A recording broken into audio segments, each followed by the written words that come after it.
I'm Judy Williams. I work in interpreting services, and I'm going to show you how to use the VRI.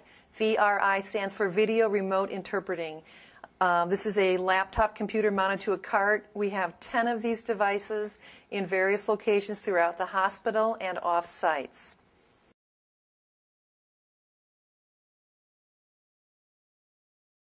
When you have a patient who is deaf or hard of hearing, and you do not have an on-site interpreter available, or you're waiting for the arrival of the interpreter, you may elect to communicate with your patient using this device. And this is how you do it. If the machine is off, you turn it on like any other hospital laptop, and you log in according to the directions here. All the things I'm about to tell you are on the computer, all the instructions. It's very simple.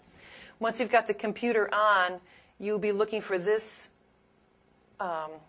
this icon right here in the center, VRI Direct. It might be off to the side. If it is, you can drag it or move it out in the middle. Double-click on the icon, which will launch the application. When this screen comes up, you have the option of specifying gender in this window, male or female, or you can just leave it at any.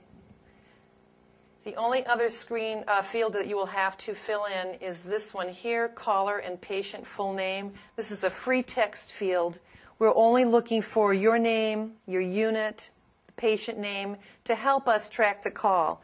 For the purposes of this, I'm going to put in my name, patient name, and this is a test.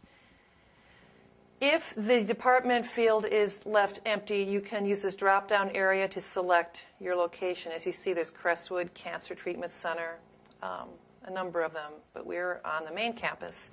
And then I'm going to click Search. As you can see, one other thing to show you in the language field, we've got American Sign Language chosen already.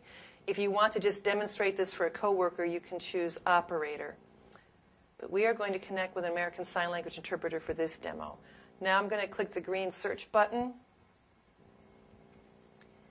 and it brings up 4 interpreters. You can choose any one. Maybe you are familiar with one in particular that you know you've done well with in the past, and if so, you can choose that one.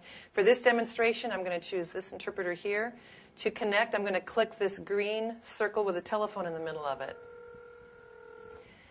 One thing about these units, you can raise them or lower them by squeezing these handles together. You can lower it for the patient if they're in bed, or you can raise it up.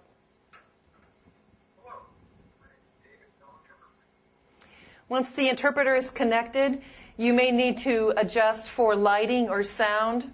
The interpreter can also give you some input as to whether or not he can see the patient. Again, if the patient is in bed, I'm going to lower this for the patient to see the interpreter, not me. And I'm going to stand beside this unit and speak directly to the patient, and then I'll pause while the interpreter voices what I say.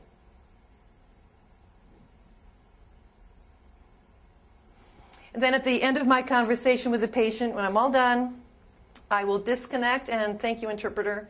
I'm going to disconnect by clicking this little red box right here. And then I X'd out of the program. And that's it.